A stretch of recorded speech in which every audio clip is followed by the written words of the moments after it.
Starring Mirette and Bellini by Emily Arnold McCulley. This is actually the second book in a series of 3 books. All of Paris was talking. Young Mirette had walked on the high wire with the great Bellini. Bellini had invited Mirette to become his partner. "I will teach you everything I know. We must trust each other completely," he said. "We will live our lives on the wire." They practiced on a low wire. Mirette learned to cross without raising her arms for balance. She learned to feel the weight of every suspended part of her body, and then to forget it. She learned to be utterly still, except her feet, carrying her along above the ground. Then Bellini taught her to balance on his shoulders and to do cartwheels.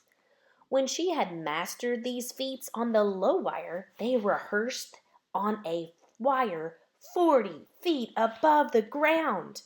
Mirette never thought of the danger. She was free, surrounded by air. "We are ready to perform," Bellini declared at last. Bellini arranged for a grand tour of the great cities of Europe. In Milan, they sipped tea at a table high over a square. In Budapest, Mirette jumped through a paper hoop. In Vienna, she and Bellini walked from opposite ends of the wire and passed without touching. For their grand finale, they returned to Paris, where Bellini staged a walk at the Eiffel Tower. They performed somersaults backwards. Paris celebrated with a parade. Still, they practiced. One morning, Bellini said to Mirette, "I have shown you everything I know except the death walk.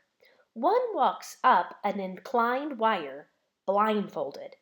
Very few people have done it.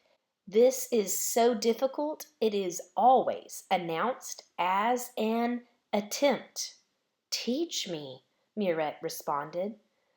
Finding her way without eyes was a torment. The wire never seemed to be still. Gripping with her toes was agonizing. "You must have patience as well as the discipline to succeed," Bellini said. "One day you will do it." Then a cable arrived from Russia. Mirette and Bellini were invited to perform in St. Petersburg. "This is a great honor," Bellini told Mirette. "I studied there as a young man.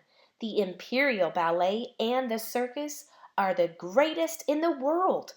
"We must go," Mirette laughed. "I think I will see the whole world from our wire." As they traveled toward Russia by train, Mirette asked Bellini what they would perform. Bellini said, "We will cross the frozen Neva River. No one has done it. It will be beautiful.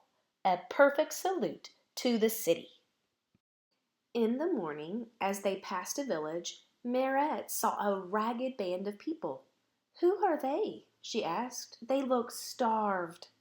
"They are the poor people of Russia," Bellini explained. "There is not enough food, and some of them have no homes of their own. The country is ruled by a czar who pays little attention to them." The train moved on, but Mirette could not forget those faces.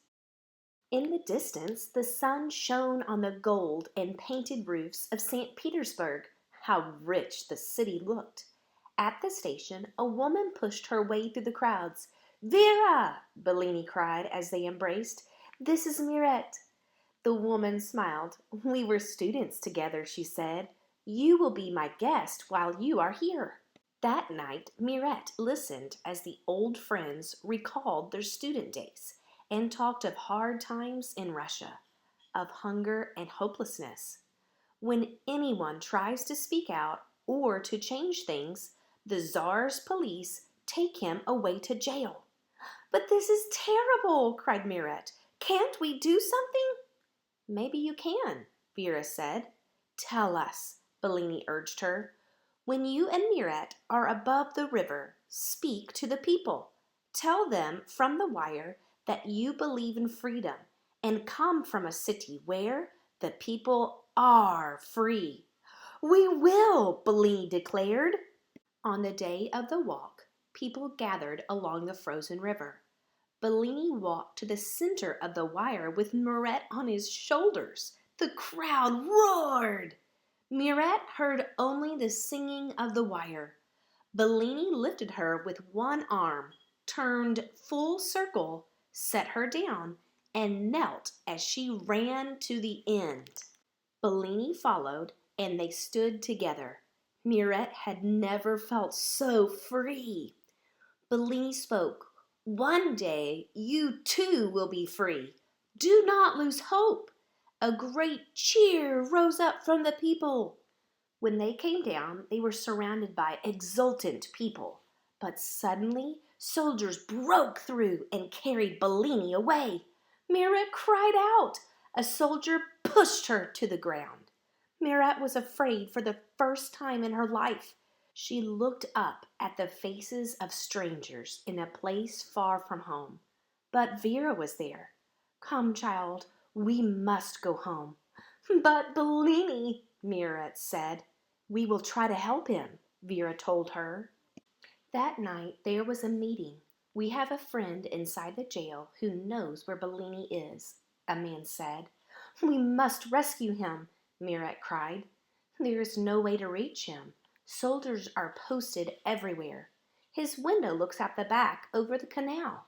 They can't patrol there. But how can we get to him?" "I think I know a way," Mirette said. "It is a feat I have never performed, but I practice it blindfolded so I could do it in the dark." "Do you mean walk a wire to his window? But how would we attach it?" "Bellini has told me that a wire can be shot a long way with a crossbow. Can you get one?" Vera's eyes glowed. "Of course." Mirette spent the next day by herself. She couldn't practice the feat, so she went over and over it in her mind. That night, she and Vera and two strong men went to a spot on the canal across from Bellini's window. He had been told what to expect by their friend inside the prison. Mirette tied a small hacksaw to her belt. The men attached the wire to the crossbow. They took careful aim and fired. The wire held. Bellini must have secured it to the window bars. The rest was up to Mirette.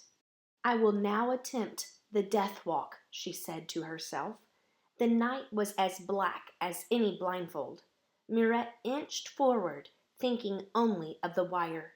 She couldn't look down, couldn't look back. How long had she been climbing? It seemed forever. Mirette saw a hand reach out of the darkness.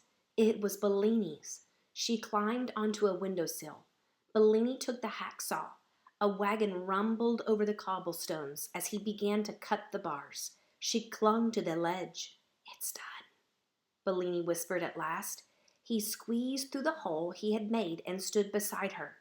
"I'll follow you, brave Mirette." They inched blindly downward. Water lapped at the sides of the canal. Soon they could hear guards pacing in the street. Vera and her friends were beckoning shadows. At last they touched the ground. They had done it. "Now we must get you to the border," Vera said. Safely back in Paris, Mirette asked Bellini, "Will they ever be free?" "Maybe not soon, but one day," he said. "Freedom can't be stopped forever. And we must keep walking the wire and showing people that everything is possible," Mirette exclaimed. "Yes," Bellini agreed. "And now something has come to us from America, an invitation to us both to cross the Niagara Falls. Shall we go?" Thank you so much for reading this book with me. There is one more book in this 3-book series, and it's called Mirette and Bellini Cross Niagara Falls. I hope you'll join me with that as well. Have a wonderful day.